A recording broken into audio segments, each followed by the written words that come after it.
One thing I've learned about this disease is that you have to actively manage it yourself. 24 hours a day, 7 days a week. That's your life.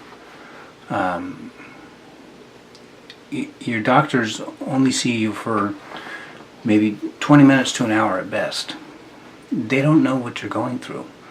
And any ailment that you have, I've learned this, any ailment that you have after a Parkinson's diagnosis, it's all because of the Parkinson's, and they hear it all the time. And it's not true. Other things happen. It's not, everything is not the Parkinson's.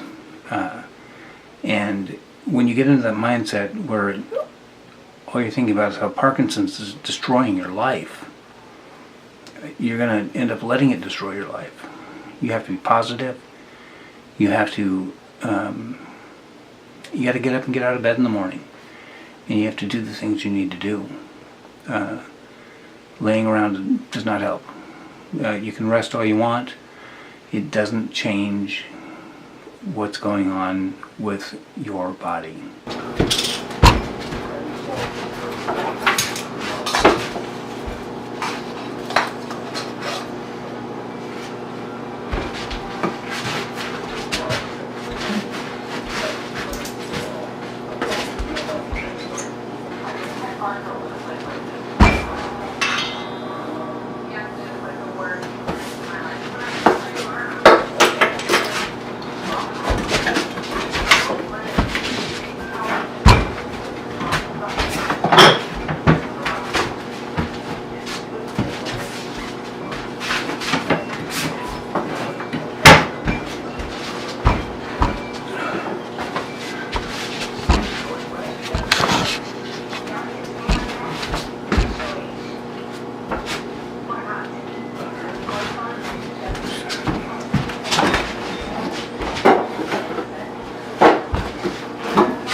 So this is what dyskinesia looks like.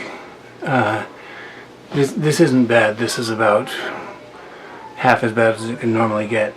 You can hear I'm winded. My muscles are under tremendous stress right now because they keep wanting to flex and tighten up. And this is because of the Cinemet is what causes this. This is not Parkinson's disease. Many people mistake it for that, but this is not what happens when you get Parkinson's. This is what happens after you start taking the medications and become intolerant of them.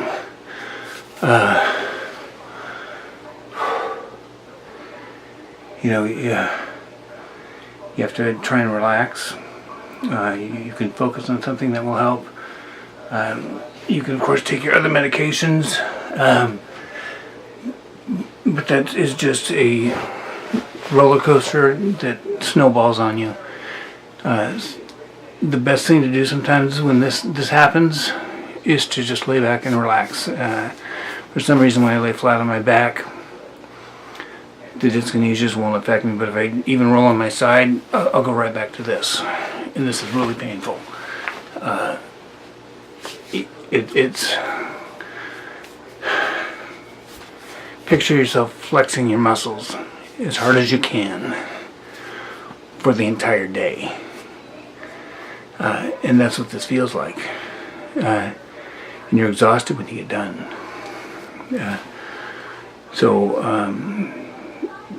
This is the painful part of Parkinson's, the difficult part to deal with.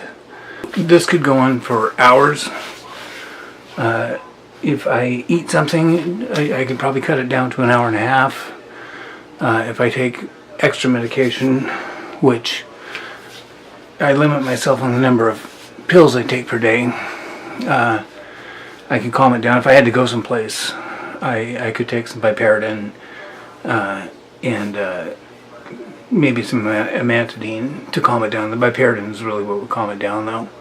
But then after that happens, then I go into a slow mode where I can't move, and I have to start dosing up on the Cinemet again in small increments to combat the biparidine, because the biparidine lowers acetylcholine, brings it in balance with levodopa, and the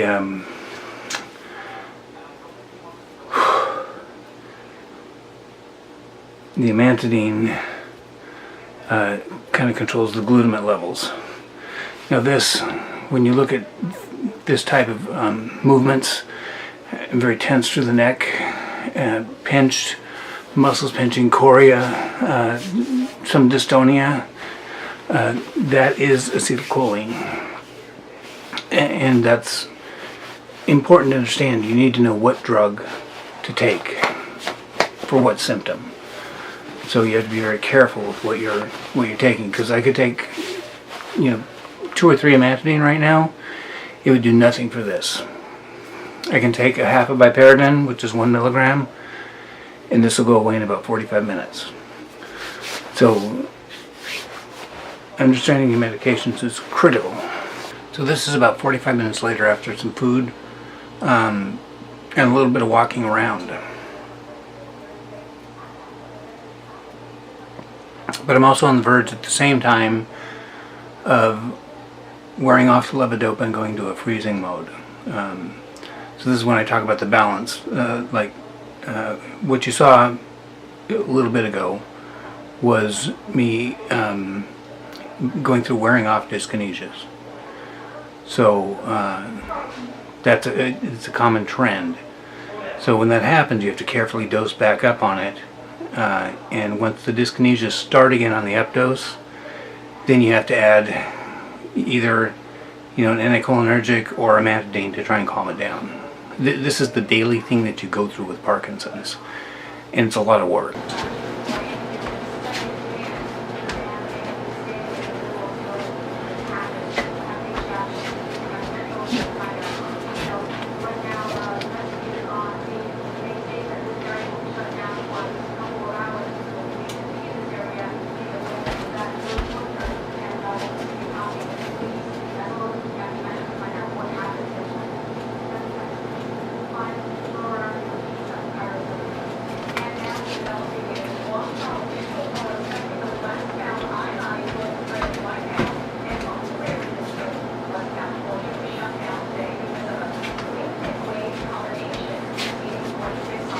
So what you're seeing there is akinesia or bradykinesia, and that is the inability to initiate movement or just slow movement in general.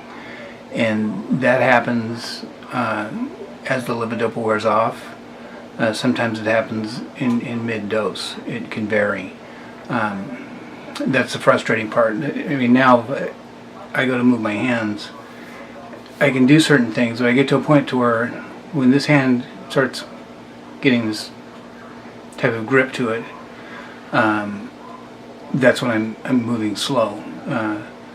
So that happens probably 30% of the time, and then the other 30% of the time is dyskinesia, and the rest is kind of in between or somewhat normal where you can function, but it's difficult. You probably noticed there's no left arm swing in that portion, and that is where my Parkinson's is focused on my left side. So I know when the medication's wearing off by whether or not I can move my left arm. Once this gets slow and starts causing problems for me, then I have issues. I know I either have to lay down or take medication or do something to try and fight it. And it can take hours. It can go on for 4, 5, 6 hours, just like the dyskinesia. I guess it's hard to understand how you can have an effect like that going on for such a long time, and cope with it. It's difficult, but you can do it. You can do it. You just have to know, your body and how you react to the medications and the food. You have to know when it's time and when it's not. It's a challenge.